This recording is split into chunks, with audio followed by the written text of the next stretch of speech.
বিশাল চমক দিয়ে দল ঘোষণা আর্জেন্টিনার। দলে ৩ নতুন মুখ। অক্টোবরের উইন্ডোতে দুটি প্রীতি ম্যাচ খেলবে লিওনেল মেসির আর্জেন্টিনা। ভেনেজুয়েলা ও কিউবার বিপক্ষের এই দুই ম্যাচকে সামনে রেখে এবার ২৮ সদস্যের দল ঘোষণা করেছেন Argentine coach Lionel Scaloni. Lionel মেসির নেতৃত্বে ঘোষিত এই স্কোয়াডে রীতিমতো চমক দিয়েছেন কোচ স্কালোনি। ২৮ সদস্যের এই দলে প্রথমবারের মতো ডাক পেয়েছেন ৩ নতুন ফুটবলার। রেসিং ক্লাব থেকে ডাক পেয়েছেন গোলরক্ষক Facundo Cambeses.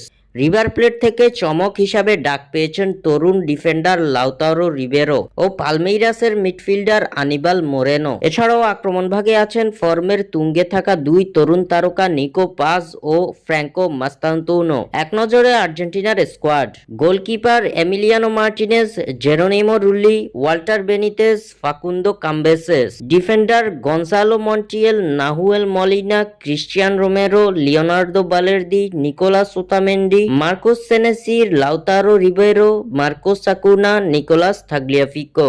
Midfielder Leandro Paredes, Anibal Moreno, Rodrigo de Paul, Enzo Fernandez, Nicco পাজ, Giovani Lo Celso, Alexis Mac Allister. Forward Thiago Almada, Giuliano Simeone, Nicolas Gonzalez, Franco Mastantuono, Lionel Messi, Juan Manuel Lopez, Julian Alvarez ও Lautaro Martinez. স্বাক্ষর থেকে সাদবিন ইসলাম।